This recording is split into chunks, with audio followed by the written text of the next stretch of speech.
blood, bleach, and old money. That's what the Costello estate smelled like on a good day. 25 of the Underground's most brilliant minds walked into that mahogany-paneled study over the past month, and 25 walked out with shaking hands, defeated by a dead man's puzzle. Millions in untouchable assets were locked away, rotting in the dark. They tried algorithms, thermal drills, and brute force. They failed. Then came a girl with cracked knuckles and a rag smelling of cheap lemon polish, who cracked it in 60 seconds. Let me tell you how. Roman Costello tasted copper. He pressed his thumb against the hinge of his jaw, trying to massage away the grinding tension that had been building there for 3 weeks. The study was suffocating. It smelled of stale espresso-burnt ozone from a laser cutter and the sharp, sour tang of nervous sweat. The sweat belonged to Harrison, a structural engineer flown in from Berlin, who was currently dismantling a microscopic fiber-optic camera with trembling fingers. Harrison was expert number 25. The internal baffles are. They're unreadable, Mr. Costello. Harrison stammered, not daring to look at the man sitting in the leather armchair. He packed his equipment into a foam-lined pelican case. The snap of the latches sounded like gunshots in the quiet room. It's a 19th-century Bavarian mechanism retrofitted with digital deadlocks. But the digital interface isn't responding. And the mechanical dial, it's frozen. If I apply more than 30 pounds of torque, the internal glass vials will shatter. Thermite. Roman didn't blink.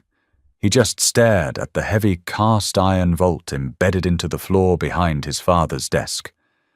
It was an ugly thing resembling a rusted submarine hatch more than a safe. His father had been a paranoid bastard in life and a spiteful one in death. Inside that vault were the ledgers, the real ones. Not the sanitized spreadsheets Roman showed the shell companies, but the blood-inked books that held the Costello family's actual leverage over the eastern seaboard. Without them, Roman's transition to the head of the syndicate was built on sand. His lieutenants knew it. The rival families knew it. So you're telling me? Roman's voice was a low gravel scraped raw from cigars and sleep deprivation. That you charged me $50,000 to fly here, burn a hole in my Persian rug, and tell me not to turn the handle. Harrison swallowed hard. His Adam's apple bobbed convulsively.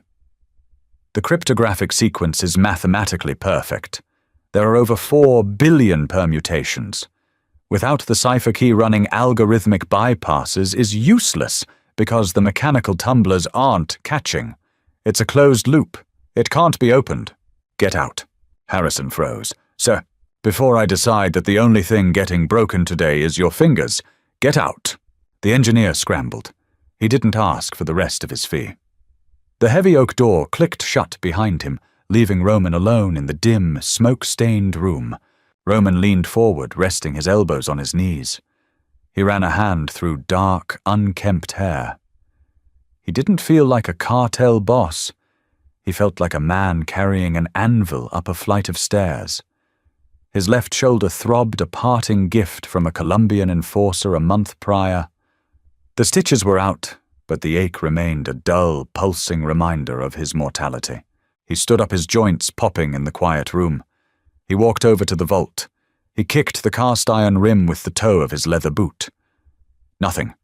A solid, mocking thud. 4 billion permutations. 25 geniuses. He needed air. He needed a drink that wasn't coffee.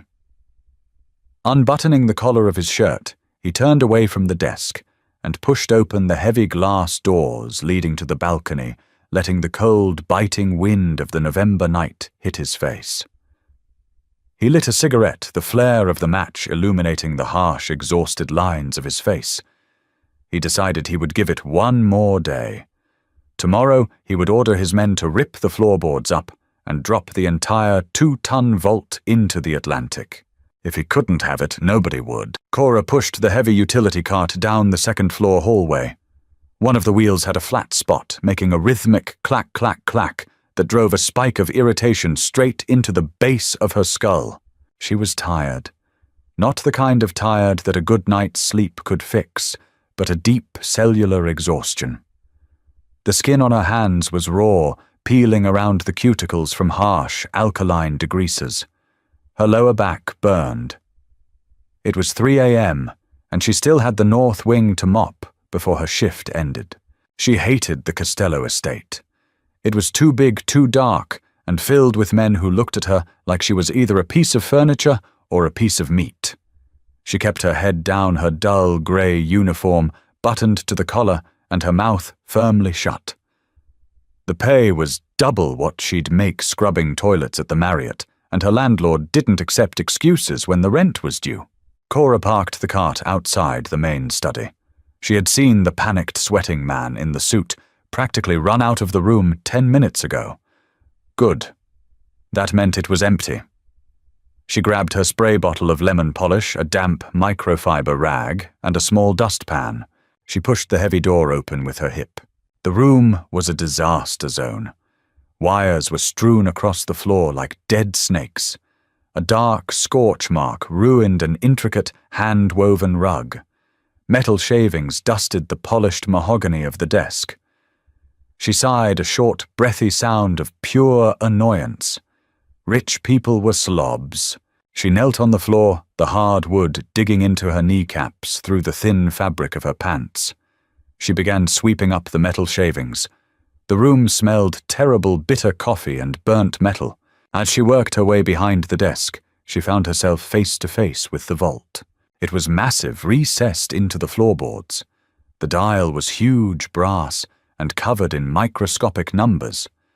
A complicated locking arm sat beside it, rigid and unmoving. Cora rocked back on her heels, wiping a strand of hair off her forehead with the back of her wrist. She stared at the dial. Cora didn't know anything about cryptography. She didn't know what a digital deadbolt was, but she knew mechanics. She had grown up in a rusted-out trailer park with a father who salvaged junk cars and washing machines. When he was too drunk to hold a wrench, Cora did the work. She knew the language of gears. She knew tension. She set her dustpan down.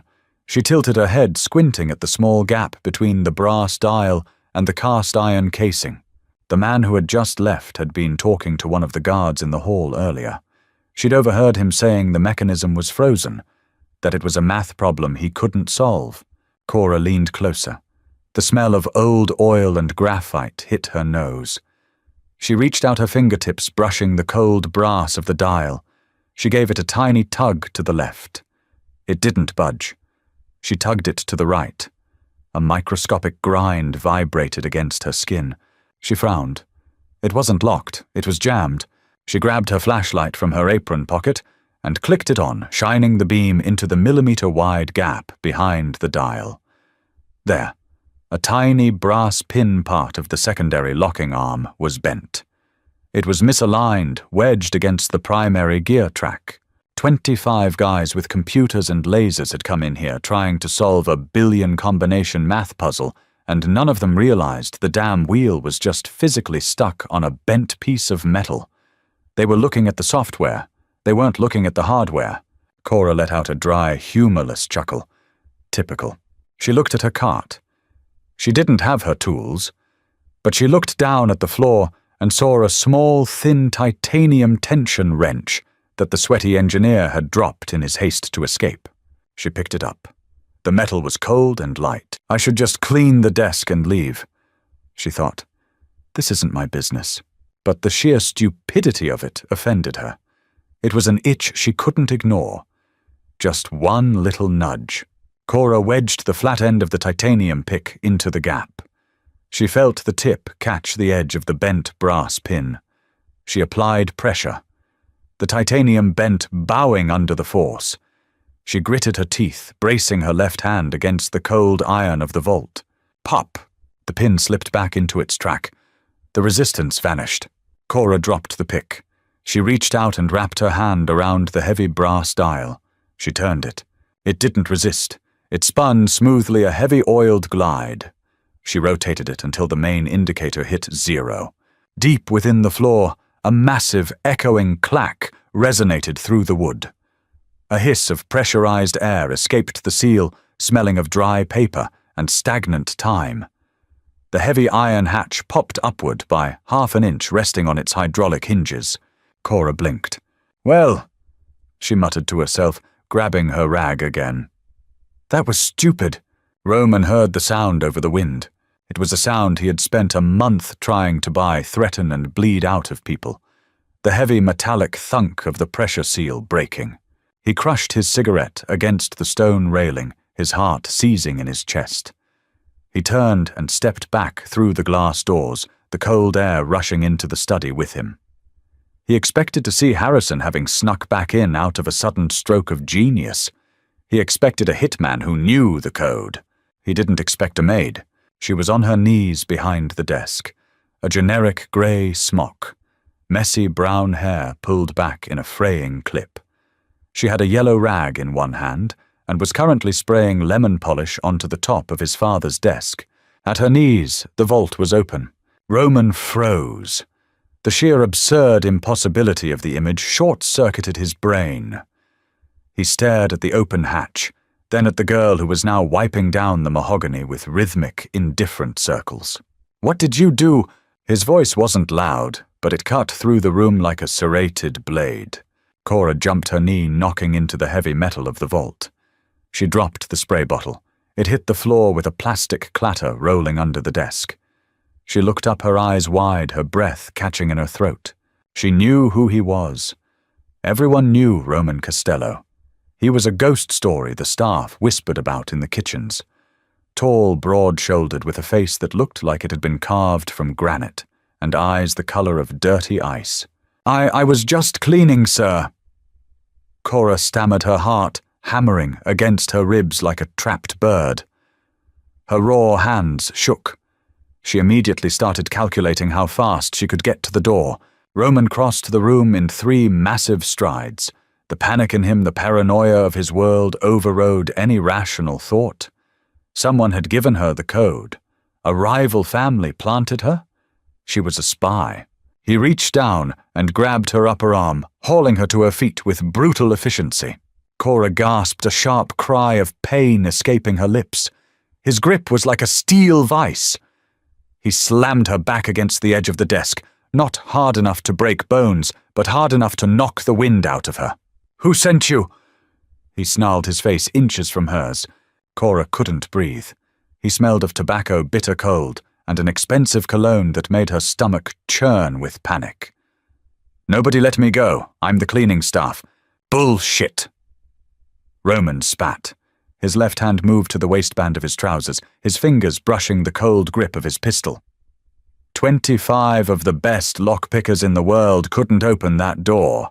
And a maid just happens to stumble in and pop it. Give me a name. Now.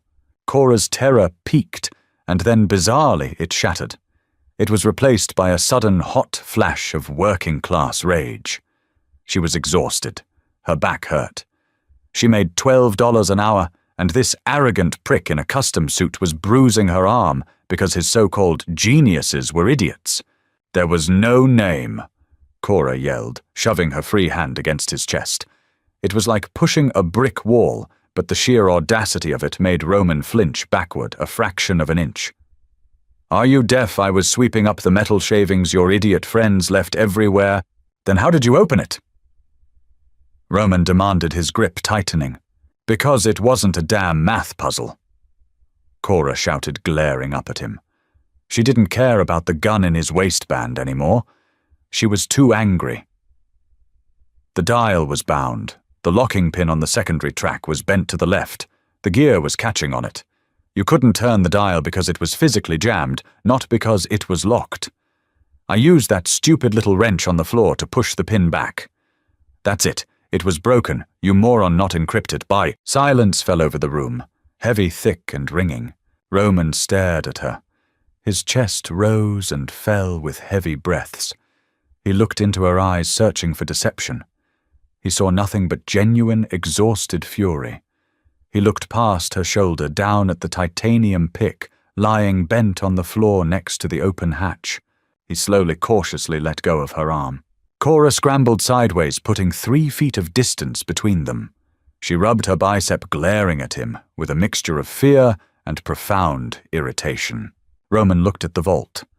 He knelt down, mimicking the position she had been in. He looked closely at the gap behind the dial. He could see the scratch marks where the bent pin had been scraping against the housing. He saw the slight bow in the metal where she had forced it back. It was true. The greatest cryptographic minds in Europe and America had spent a month trying to hack a sequence entirely blind to the fact that the machine was just jammed. A laugh bubbled up in Roman's throat. It was a harsh, ugly sound. He pinched the bridge of his nose, shaking his head. 25 experts, 4 weeks of agony, solved by a girl who knew how to fix a broken spring. He stood back up slowly, looking at her, as if she were an alien species. "What's your name?" He asked, his tone entirely different now. The hostility was gone, replaced by an intense, heavy curiosity. Cora took a step back toward her cart. "Cora," she muttered defensively. "Look, I didn't steal anything. I didn't even look inside. I hate things that don't work. I'll go. I won't tell anyone." "No," Roman said, softly stepping into her path. The heavy wooden door was blocked. "You aren't going anywhere." Cora's stomach plummeted. She looked at his eyes. They weren't cold anymore. They were calculating. He was looking at her the way a man looks at a locked door he suddenly realizes he has the key to.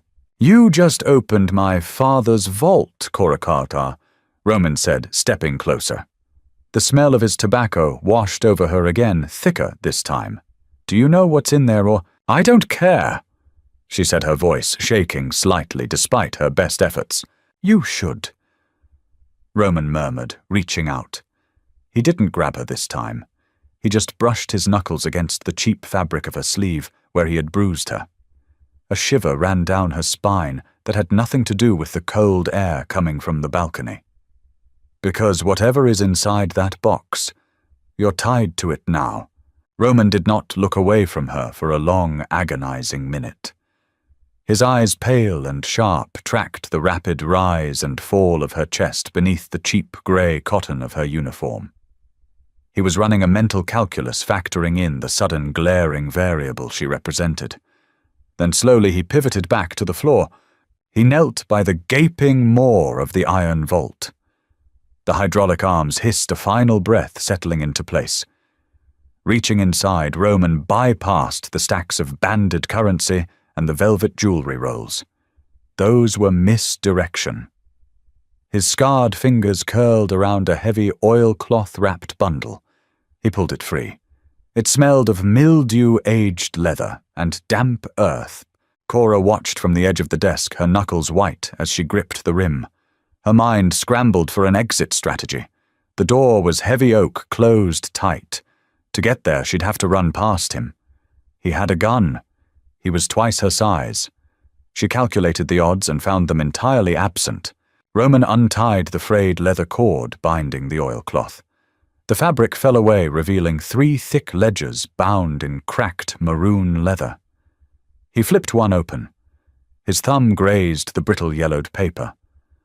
Rows of handwritten numbers, dates, and names stared back at him. Shipping manifests, bribe schedules for federal judges, the lifeblood and the guillotine of the Costello Syndicate, all inked by his paranoid dead father. A sharp, ragged breath escaped Roman's lips. It wasn't a sigh of relief. It was the sound of a man realizing the war had only just begun. He closed the ledger with a soft thud and looked back at Cora. She had backed up another foot. She was clutching her yellow cleaning rag like it was a shield. "I didn't see anything," Cora said. Her voice cracked, betraying the stoic front she was desperately trying to maintain. "It's just old books. I don't care. Let me take my cart and go. My shift is over in 20 minutes. Roman stood up, tucking the ledgers under his left arm. "You don't get to walk away from this. You cracked a 4 billion permutation lock with a piece of scrap metal. It was jammed," she yelled, her frustration spiking over her fear. "It wasn't a puzzle. It was a mechanical failure. Anyone with half a brain and a flashlight would have seen it. But they didn't." Roman countered smoothly, stepping toward her. 25 men with degrees from MIT and Berlin didn't. You did. So fire them. Leave me out of it. Roman reached into his pocket and pulled out his phone. He pressed a single button and held it to his ear. Theodore, study. Now. He dropped the phone back into his pocket. Panic, cold and sharp, flooded Cora's veins. What are you doing? I have a cat. I have rent due on Tuesday. If I don't clock out, the agency fires me. You can't just keep me here. I can do whatever I want, Roman said quietly. There was no malice in his tone, only a flat, crushing statement of fact. My father hid these books because there are men inside my organization who want me dead. Men who would burn this city to the ground to get their hands on what you just exposed. If you walk out that door and go back to your apartment, you will be dead before sunrise. Someone will notice you are in this wing. Someone will ask questions. And my enemies are not as polite as I am. Cora swallowed hard. The metallic tang of fear coated her tongue. She looked at his hands, large, scarred, capable of immense violence. I don't know anything, she whispered. They won't care. The heavy oak door swung open. A man stepped in. He was built like a cinder block, wearing a tailored suit that struggled to contain his shoulders. His nose had clearly been broken more than once. Boss! Theodore grunted, his eyes darting from the open vault to Roman, and finally settling on Cora. His hand drifted instinctively toward his jacket lapel. She opened it. Roman said, his voice void of emotion. Theodore blinked, a rare flash of surprise crossing his battered face. The maid. Take her to the east wing. Put her in the 4th floor guest suite. Lock the door. No one goes in, no one comes out. If anyone asks, she was caught stealing and I'm dealing with her personally. Wait, no!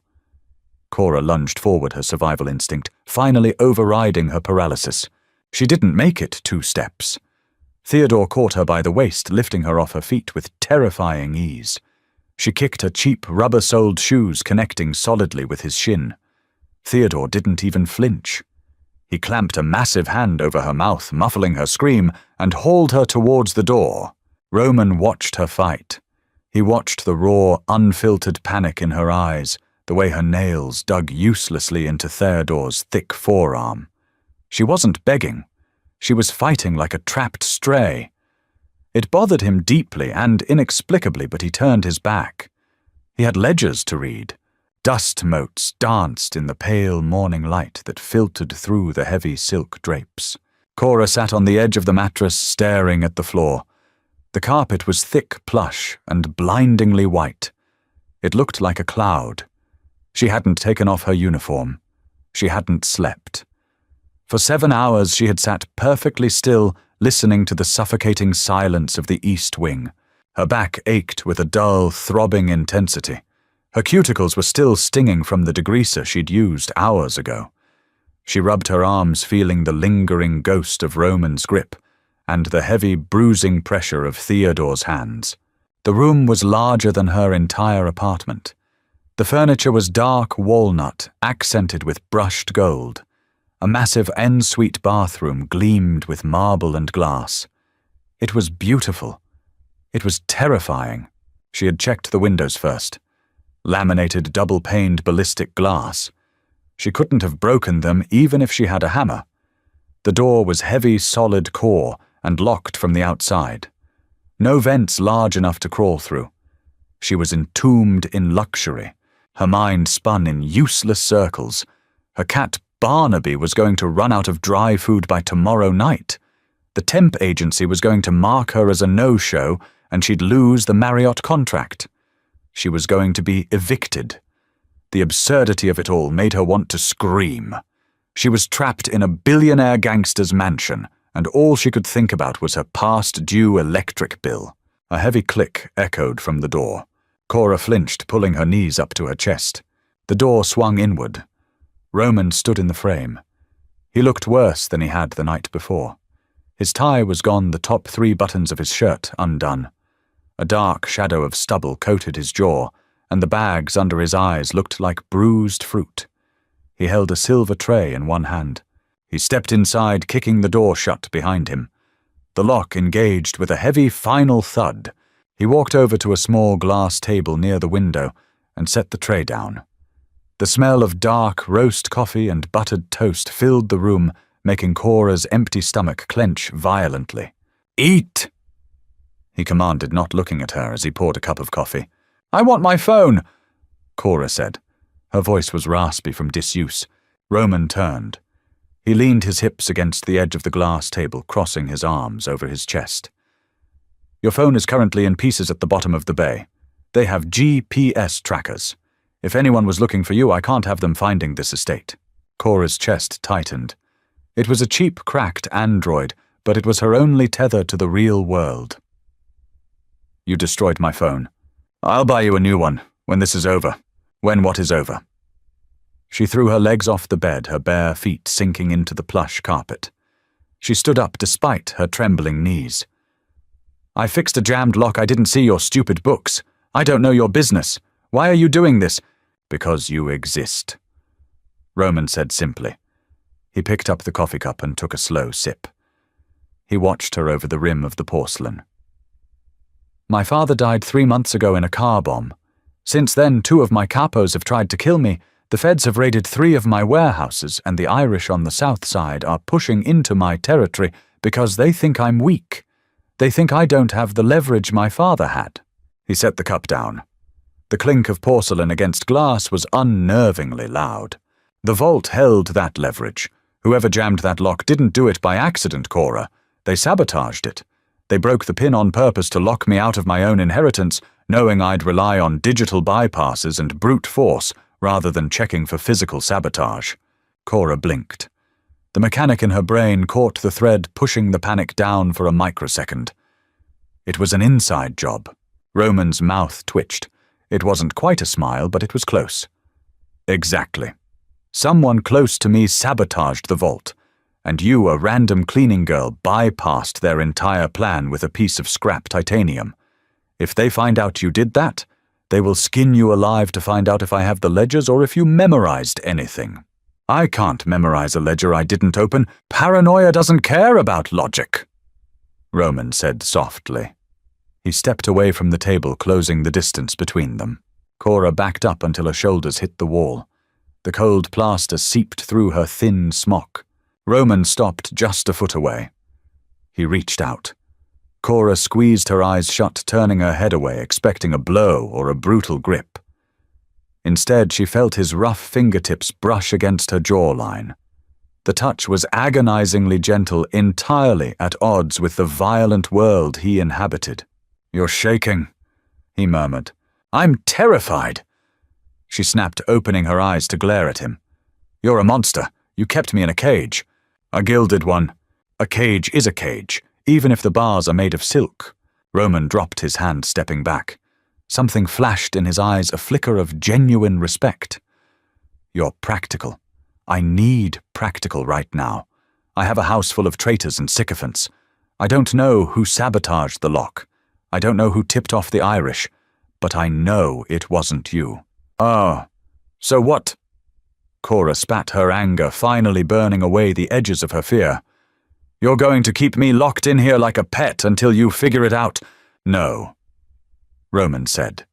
He walked back to the door. "I'm going to keep you next to me. Get dressed. There are clothes in the closet. You're my new security consultant." He opened the door and stepped out. Before he closed it, he looked back. "Eat the toast, Cora. It's going to be a long day." The clothes in the closet didn't fit right.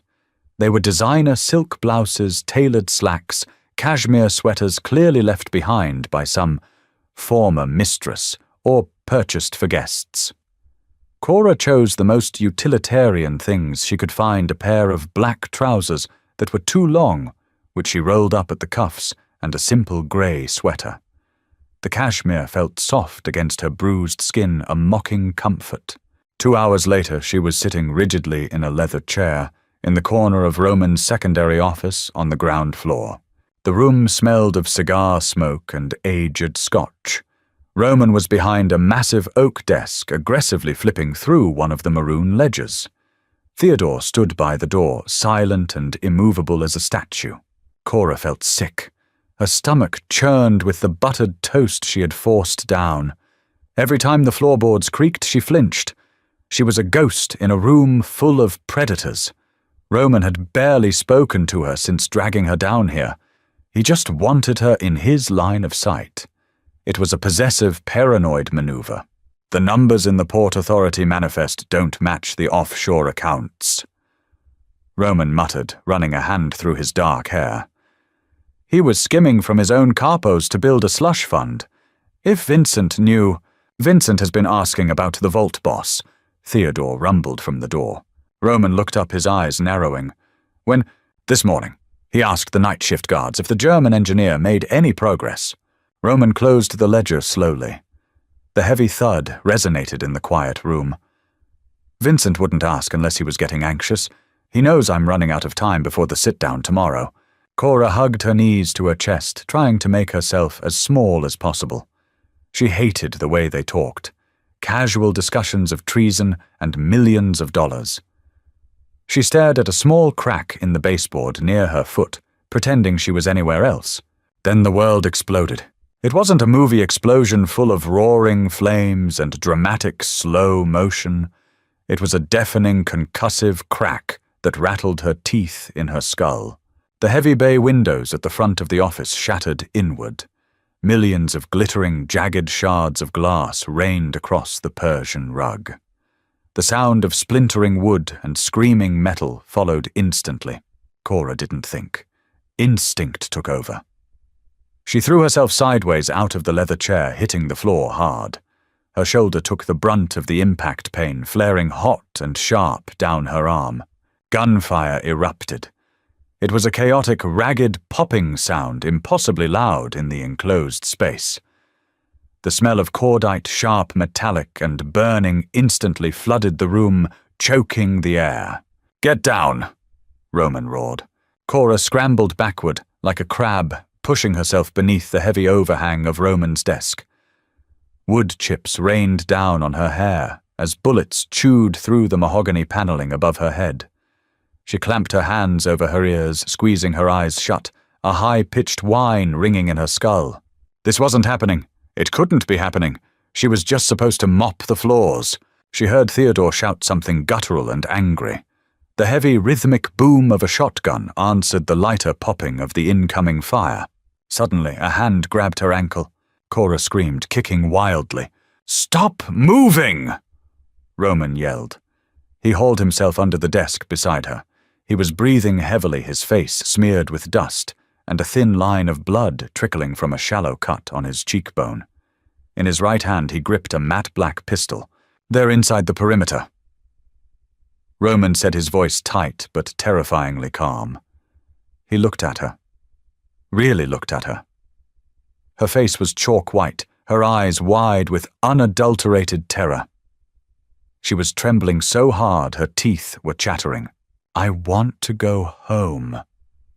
She sobbed the words tearing out of her throat. It was a pathetic, childish plea, but she didn't care. "Please, I just want to go home." Roman's expression faltered. For a fraction of a second, the ruthless cartel boss vanished, replaced by a man looking at a civilian he had dragged into a war zone. He shifted, putting his body between her and the open side of the desk. "Keep your head down," he ordered softly. He didn't wait for her response. Roman rolled out from under the desk, bringing his gun up. He fired 3 rapid shots toward the shattered window. A man in a dark jacket screamed and fell backward onto the patio. Theodore suppressing fire. Roman yelled, grabbing the heavy maroon ledgers off the top of the desk. He shoved them into the inner pocket of his coat. "Boss, there's too many!" Theodore yelled back. He was bleeding from his left shoulder, taking cover behind a heavy bookshelf. "It's Vincent's men. They brought a breaching crew." Roman swore violently. He slid back under the desk, grabbing Cora by the shoulder. His grip was bruising again, but this time it was anchored in desperation. "We have to move. There's a panic room behind the wine cellar." "I can't—" Cora gasped, her legs feeling like wet sand. "I can't run out there." "You can, or you die under this desk," Roman stated brutally. He grabbed her hand, lacing his fingers through hers. His hand was rough, calloused and sticky with something wet. Blood. When I say go, you run to the hallway door. Do not look at the windows. Do not look at the floor. Look at the back of my jacket. Cora swallowed the bile rising in her throat. She looked at his hand holding hers. It was a death grip. The gunfire paused for a fraction of a second as someone outside reloaded. Go! Roman shoved her forward, surging up with her. Cora ran. Her feet slipped on the scattered papers and broken glass. The noise around her was a blur of chaos. She focused entirely on the broad expanse of Roman's dark jacket. He was firing blindly behind them as they sprinted toward the heavy oak door. A bullet impacted the doorframe mere inches from her face, showering her in splinters. She squeezed her eyes shut, a whimper escaping her lips, but Roman yanked her hard, pulling her through the doorway into the dim, quiet corridor. They slammed into the opposite wall. Roman kicked the door shut behind them and hit a keypad lock. Heavy steel deadbolts slid into place with a definitive clunk. For a moment, there was only the sound of their ragged breathing. Cora slid down the wall, her legs finally giving out. She hit the floor, curling her knees to her chest. She looked at her hands. They were covered in dust and a smear of red. Roman's blood. She leaned over and threw up onto the expensive rug. Roman stood above her, wiping the blood from his cheek with the back of his hand. He watched her retch, his chest heaving. He had brought her into this. The realization hit him with a strange, sickening weight. She wasn't a soldier. She wasn't an enemy. She was just a girl who knew how to fix a broken gear, and now she was covered in dust and blood because of him. He crouched down beside her. He didn't offer empty comforts. He didn't tell her it was going to be okay. He just pulled a clean handkerchief from his pocket and pressed it into her trembling, raw hands. "Breathe, Cora." He said, his voice a low, steady rumble in the echoing hall. Just breathe. Bile burned the back of Cora's throat. She wiped her mouth with the monogrammed cotton square Roman had shoved into her hands. It smelled faintly of starch, and his cologne, a sharp, woody scent that was entirely ruined by the metallic reek of fresh blood. Gunfire continued to chew through the walls of the floor above them. The muffled, heavy thumps vibrated through the plaster-shaking dust down into Cora's hair. "Get up!" Roman ordered. He didn't offer a hand this time. He was already moving down the dim corridor, reloading his weapon with a sharp, mechanical snap. "The cellar stairs are 30 feet away. Keep your head low." Cora forced herself off the floor. Her knees felt like water, but the sheer primal terror of being left behind propelled her forward. She stumbled after his broad shoulders, her rubber-soled shoes slipping on the polished hardwood. They reached a heavy unmarked door at the end of the hall. Roman yanked it open, revealing a steep flight of concrete stairs descending into absolute darkness. He shoved her inside, stepping in right behind her and pulling the door shut. The sudden silence was suffocating, broken only by the ragged, desperate sounds of their own breathing. Roman clicked on a small tactical flashlight. The harsh white beam cut through the gloom, illuminating damp brick walls and the steep drop of the steps. "Go," he breathed, pressing the cold, heavy ledges against his ribs. Cora descended. The air grew colder with every step, smelling heavily of wet earth old cork and the sour tang of spilled wine. They hit the bottom landing, navigating through rows of towering oak casks. The shadows danced erratically as Roman swung the flashlight beam, searching the perimeter. He bypassed the vintage racks, heading straight for a blank, reinforced concrete wall at the rear of the cellar. He pressed his hand flat against a seemingly smooth patch of concrete. A biometric scanner hidden behind a false veneer beeped once. A red laser scanned his iris. Hydraulics hissed a sound that made Cora flinch, dragging her mind violently back to the vault upstairs. A heavy steel door, thick as a bank vault, swung outward. "Inside!" Roman grunted, practically throwing her over the threshold. Cora stumbled into the stark, fluorescent-lit room. Roman followed, slapping a heavy red button on the wall. The steel door closed with a deeply final, booming thud. A series of heavy locking bolts slid into place. They were entombed. The panic room was purely functional. Cinderblock walls painted a sterile white. A stainless steel table bolted to the floor. Racks of freeze-dried rations, bottled water, and a terrifying arsenal of matte black rifles lined the far wall. The air was stale, heavily filtered, and smelled like ozone from a running generator. Roman dropped the ledgers onto the metal table. They hit with a heavy smack. He leaned his hands on the table, bowing his head. A slow, steady drip of blood fell from his chin, splattering brightly against the brushed steel. Cora stood by the door, her arms wrapped tightly around her waist. Her sweater was covered in plaster dust and vomit. She felt entirely hollowed out. "You're bleeding?" she said. Her voice was flat, devoid of panic now. Her brain had reached its capacity for terror and simply shut off the emotional valves, leaving only a cold, mechanical observation. Roman raised a hand, pressing his fingers to his left side. His dark jacket was torn near the ribs. The fabric was soaked a heavy, glistening black under the harsh lights. He grimaced, peeling the jacket off and tossing it onto a folding chair. His white dress shirt was ruined, stuck to his skin with clotting blood. "It's a graze," he muttered, opening a silver first aid box mounted on the wall. Rip the flesh didn't crack the rib. Cora watched him struggle to unscrew a bottle of saline with one hand. His fingers were slick. The bottle slipped clattering onto the concrete floor. She stared at the plastic bottle rolling near her shoe. She didn't want to help him. He was a mobster. He was the reason people were currently trying to murder her. But the mess bothered her. The inefficiency bothered her. She had spent 10 years cleaning up after careless people, and the sight of a man failing at a simple task scraped against her nerves. Cora picked up the bottle. She walked over to the table, her steps stiff and measured. "Sit down," she said, her voice surprisingly steady. Roman looked at her, his pale eyes narrowing. He was in pain, his jaw muscles jumping. He didn't argue. He pulled out a steel chair and sat. Cora poured the saline onto a thick gauze pad. She stepped into his space. The heat radiating off his body was intense.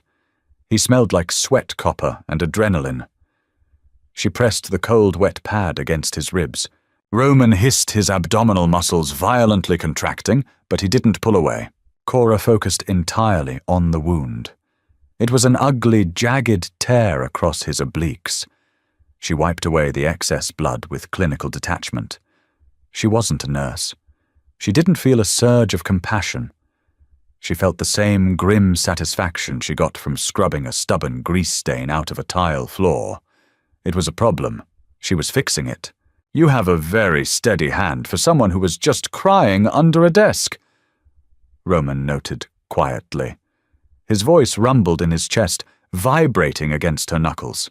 "I'm still crying on the inside," Cora replied, bluntly, taping a massive bandage over the cleaned wound. She stepped back, immediately putting distance between them.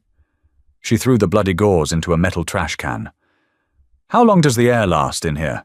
"A week," Roman said, pulling his ruined shirt closed. He reached for the ledgers. "There's a dedicated filtration system and an independent generator. And then what? And then we figure out who is left standing up there." Roman flipped open the first maroon book. His face hardened, the brief vulnerability of his injury vanishing entirely. He was back to being the boss.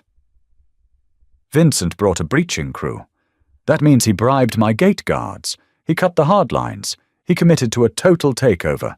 He needs these books to legitimize his claim." Cora slumped into a chair across the table from him. She pulled her knees up, resting her chin on her arms. The adrenaline was draining away, leaving a bone-deep exhaustion. "So we just wait." Roman didn't look up from the columns of numbers. "We wait." 3 hours passed. The silence in the bunker was maddening. It wasn't completely silent. There was the low, persistent hum of the generator and the hiss of the air filtration unit, but the absence of human noise, of traffic of birds, was deeply unnatural. It felt like being buried alive. Roman had barely moved. He sat hunched over the ledgers, tracing lines of ink with a silver pen, cross-referencing pages. His face was a mask of cold, concentrated fury. He was finding the discrepancies, the proof of Vincent's long, slow theft from the Costello family. Cora couldn't sit still. She had paced the length of the room 40 times.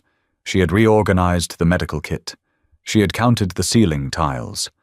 Now her attention was locked on the air filtration unit mounted high on the cinder block wall. It was whining. It wasn't a loud noise. It was a high-pitched metallic vibration, a microscopic tink-tink-tink that drilled directly into her temples. It was a loose bearing, or a vibrating fan blade. Whatever it was driving her slowly insane. Cora dragged a heavy steel chair over to the wall beneath the unit. She climbed onto it, balancing carefully. She pulled a quarter from the pocket of her oversized slacks. "What are you doing?" Roman's voice shattered the quiet. He was looking at her, his pen hovering over a ledger page. "Fixing the rattle," Cora said, not looking back. She wedged the edge of the quarter into the flathead screw, holding the metal grate in place. It was tight, but she leaned her weight into it, twisting hard. "Leave it alone," Roman said. "It's a closed system." "It's an annoying system." Cora grunted, finally breaking the seal on the screw. She worked it loose and moved to the next one. "The fan housing is loose. If it vibrates against the mounting bracket for another 3 days, it'll shear the bolt, drop the fan into the duct, and we'll suffocate on our own carbon dioxide. I'm fixing it." Roman watched her. She was wearing a massive, dust-covered cashmere sweater standing on a chair, with a quarter giving him a lecture on HVAC maintenance while armed men hunted them. He leaned back, closing the book. "You don't panic like a normal person." "I panicked plenty upstairs," Cora muttered, pulling the metal grate away and setting it on top of the unit. The inner fan was exposed, spinning rapidly. She spotted the issue immediately. A rubber dampener had dry rotted and fallen away, leaving metal to vibrate against metal. She hopped off the chair, walked over to the first aid kit, and grabbed a roll of thick white athletic tape. "You're using bandages to fix my life support system," Roman observed dryly. "I'm improvising." Cora shot back. She climbed back onto the chair, carefully wedging a folded strip of thick tape between the fan housing and the bracket. The metallic whining instantly vanished, replaced by a smooth, quiet hum. She replaced the grate, screwed it back in with her quarter, and climbed down. She dusted her hands on her pants, feeling a tiny, pathetic surge of accomplishment. She looked at Roman. He was staring at her. "What?" she snapped defensively. "Nothing," he murmured. He tapped his fingers against the leather cover of the ledger. "Vincent locked the vault. I'm sure of it now. He saw the numbers weren't adding up. He knew my father was building a case against him before the car bomb. When my father died, Vincent jammed the secondary pin, knowing I'd assume it was a digital lockout. He was buying time." "Time for what?" Cora asked, leaning against the cold cinder block wall. "Time to arrange today. He let me exhaust my options. He let me bring in 25 experts, making me look desperate and incompetent to the other capos. Once I looked weak enough, he brought the breaching crew. He was going to kill me. Break the vault with a thermal lance and claim he was stepping up to save the family from my failure." Cora digested that. It was entirely ruthless. It was a corporate takeover executed with bullets instead of lawyers. "And I ruined it." "You pulled the pin out of his grenade," Roman agreed, softly. "You handed me the proof before he was ready to strike." Suddenly, the heavy steel door shuddered. It wasn't a knock. It was a deep, resonant clang that vibrated through the floorboards. Cora froze, her eyes widening. Another clang. Louder this time. The sound of heavy tools striking hardened steel. Roman stood up instantly. He shoved the ledgers into a canvas duffel bag under the table. He grabbed his pistol, racking the slide. A loud screech of static erupted from a small black intercom box mounted near the door. "Roman." The voice was distorted by the cheap speaker, but Roman recognized it instantly. "Vincent," Roman replied. He didn't press a button to speak. The system was hardwired for two-way audio. His voice was dead calm. I have to say, Vincent's voice crackled through the room, I'm impressed you made it to the hole. I thought Theodore would have put a bullet in your back before you reached the stairs. Roman's jaw tightened. A muscle ticked rapidly in his cheek. Theodore, his shadow. He tried. Vincent continued answering the unspoken question. But your boy is stubborn. We left him bleeding out by the library. Shame. Cora felt a sick swoop in her stomach. The giant man who had dragged her here was dead. She hadn't liked him, but the reality of a human life ending violently just down the hall was terrifying. You're making a mistake, Vincent, Roman said, stepping closer to the door. The other families won't sanction this. Vincent laughed. It was a wet, ugly sound through the static. The families respect strength. You've been hiding in your study playing with combination locks while the Irish take our ports. When I walk out of here with those ledgers, they'll crown me. You have to get in here first. That's the thing about panic rooms, Roman, Vincent replied softly. They're just tombs with better lighting. A high-pitched screeching whine began to bleed through the heavy steel door. It was deafening, setting Cora's teeth on edge. Roman backed away from the door. Thermal lance, he yelled over the noise. He brought a heavy-cutting torch. They're going to burn through the locking bolts. Cora stared at the door. The center of the steel was already beginning to discolor a faint, sickly yellow bloom of heat spreading across the grey metal. How long? She shouted. An hour. Maybe 2. Roman said. He walked over to the weapons rack. He pulled down a short, heavy shotgun and racked it. He grabbed a second pistol, a smaller silver automatic, and walked back to Cora. He held it out to her. Cora stared at the gun like it was a venomous snake. She pressed her back harder against the wall. No, take it. I don't know how to use it. I've never fired a gun. Roman grabbed her hand, forcing the cold grip into her palm and closing her fingers around it. Safety is off. Point and pull the trigger. If they get through that door, I will be shooting at the first 3 men. You shoot at anyone who gets past me. Do you understand? Cora's hand was shaking violently. The gun was heavy. Roman, they're going to kill us! Not today, he said, his eyes burning into hers with absolute terrifying conviction. The heat in the room was rising. An hour had passed. The screech of the thermal lance was a constant physical assault. The center of the steel door was now glowing a dull, angry cherry red. The paint on the inside was blistering and peeling off in toxic black flakes. Worse smoke was beginning to seep through the rubber seals around the doorframe. The air filtration unit Cora had fixed was working overtime, humming aggressively as it tried to scrub the heavy, acrid smell of burning metal from the room, but it was fighting a losing battle. Cora's eyes burned. She coughed, bringing up the collar of her cashmere sweater to cover her nose and mouth. She still held the silver pistol in her right hand, her knuckles bone white. Roman stood 10 feet from the door, the shotgun leveled at chest height. He hadn't moved in 30 minutes. He looked like a statue carved from violence. The bolts are melting, Roman said over his shoulder, his voice rough from the smoke. When the door drops, it's going to be blind fire. Stay behind the table. Cora ducked down behind the heavy steel table. She looked at the gun in her hand. She couldn't do this. She wasn't a killer. If someone walked through that door, she would freeze. She knew it. She looked around the room, desperate for another option. Her eyes swept over the rations, the first aid kit, the generator panel. She stared at the generator panel. Beside it was a heavy grey metal box with a red handle. A thick stenciled warning label read, Cellar Halon Suppression, Manual Override. Cora remembered her father explaining fire systems in server rooms and commercial garages. Halon gas. It didn't put out a fire with water. It put out a fire by violently displacing all the oxygen in the room. It smothered the flames, and anything breathing near them. Roman, Cora croaked, crawling out from behind the table. Stay down, he barked. She ignored him. She scrambled over to the grey box. She flipped open the metal latch. Inside were thick, braided wires and a heavy throw switch. The cellar outside, Cora coughed, her lungs burning. Does it have a fire system? Roman didn't look away from the door. The red glow was spreading to the edges.